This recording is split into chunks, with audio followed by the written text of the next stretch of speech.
Dasar-dasar akting. Yang pertama, prinsip akting. 1. Prinsip order.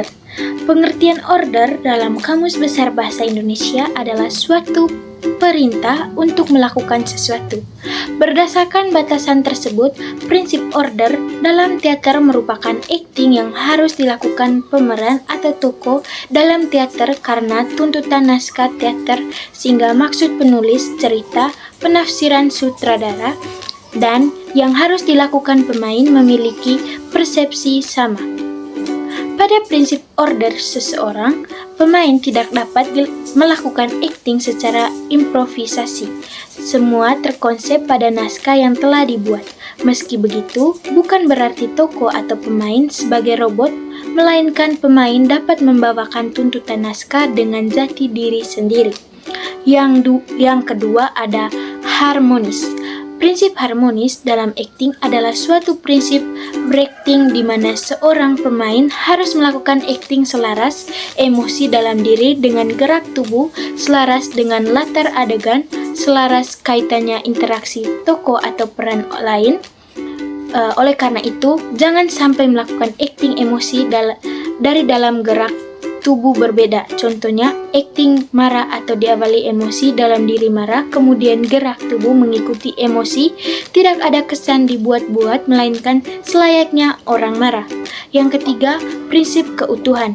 Prinsip keutuhan dalam akting berkaitan erat dengan tema, subtema yang lebih konkret ditunjukkan oleh karakter dalam teater. Misalnya, sama peran antagonis yang diperankan oleh orang yang sama tetapi judul dan tema teater berbeda, maka karakteristiknya berbeda dan aktingnya juga tidak sama.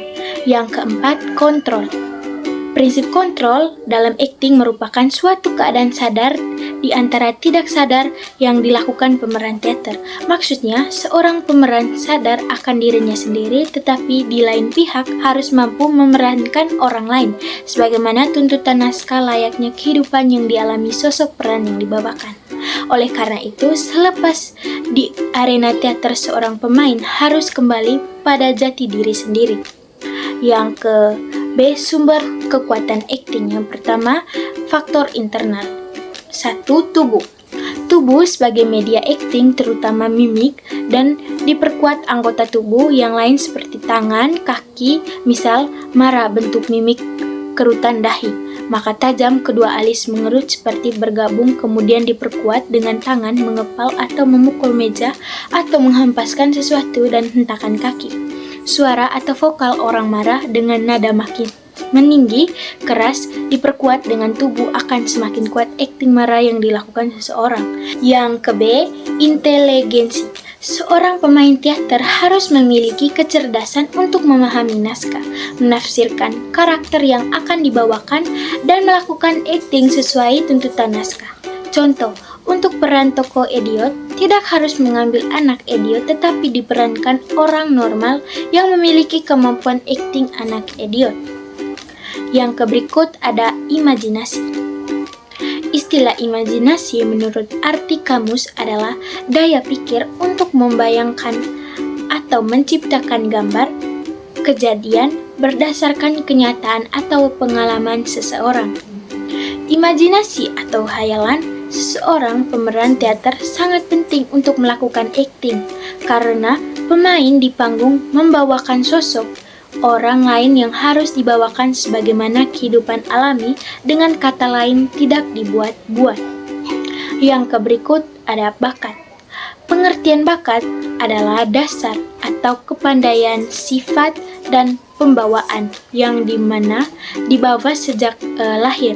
Untuk mengetahui bakat seseorang perlu dilakukan tes bakat yang biasanya diselenggarakan lembaga yang menangani psikologi. Bakat berminat teater seorang akan terlihat saat belajar dan bermain teater, di mana anak yang memiliki bakat akan lebih cepat memahami dan mengaplikasikan peran di panggung. Yang berikut, minat dan kemauan. Minat adalah kecenderungan hati yang tinggi terhadap sesuatu atau gairah atau keinginan. Anak yang memiliki minat cukup tinggi terhadap seni teater akan mendorong dirinya aktif belajar dan bermain teater. Kemauan adalah kehendak atau keinginan seseorang untuk melakukan sesuatu.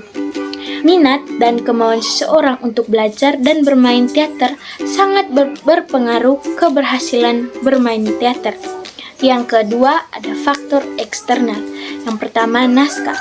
Naskah teater seungiannya ditulis dengan menggunakan kalimat yang mudah dipahami oleh sutradara maupun pemerannya. Yang ke B, penafsiran sutradara.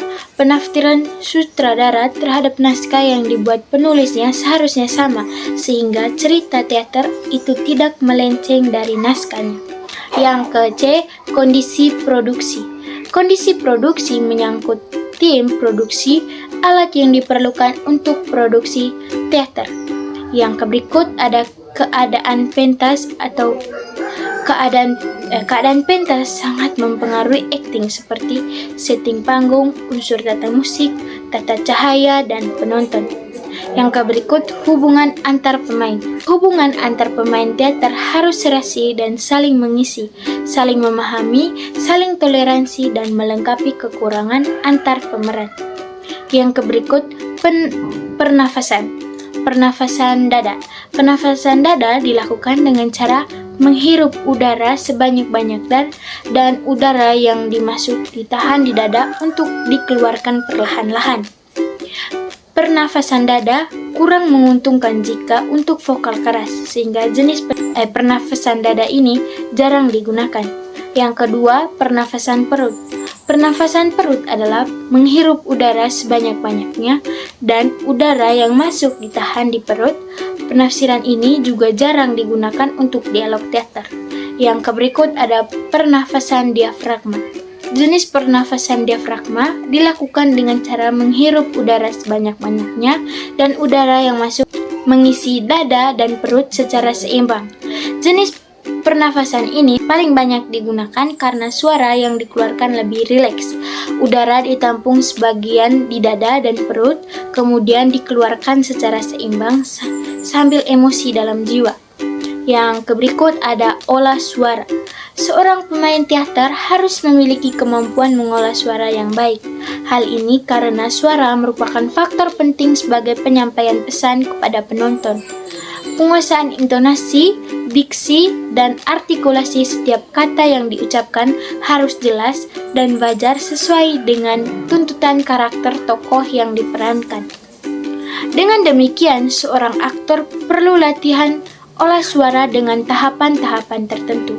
Latihan olah suara dapat diawali dengan mengucapkan kata vokal seperti A, I, U, E, O sesuai dengan bentuk mulut. Yang berikut, ada 3 hal yang perlu diperhatikan dalam latihan teknik olah suara. Yang pertama, tekanan kata tertentu yang perlu ditonjolkan dalam sebuah kalimat untuk memperkuat pesan atau mendramatisir kalimat. Yang kedua, jiwa kalimat, yakni seorang aktor penting untuk dapat menghidupkan sebuah kalimat dengan bumbu-bumbu emosi seperti rasa gembira, sedih, dan lain sebagainya. Yang ketiga, tempo dan irama, yakni pengolahan suara dengan memperhatikan dinamika, artinya suara yang dihasilkan tidak monoton tetapi bervariasi, misalnya cepat, lambat, tegas, mendayu, dan sebagainya. Yang berikut, olah rasa. Akting pada dasarnya menampilkan keindahan dan keterampilan seorang aktor dalam mewujudkan berbagai pikiran, emosi, perasaan, dan sosok peran yang sedang dimainkan sesuai dengan karakter. Aktor harus memiliki kemampuan untuk menjadi seorang yang bukan dirinya sendiri untuk mencapai titik tersebut. Seorang aktor setidaknya harus melakukan 3 latihan berikut ini. Yang pertama, latihan konsentrasi. Yang kedua, latihan imajinasi. Yang ketiga, latihan ingatan emosi. Yang berikut ada pengekspresian dialog tokoh dalam pementasan drama.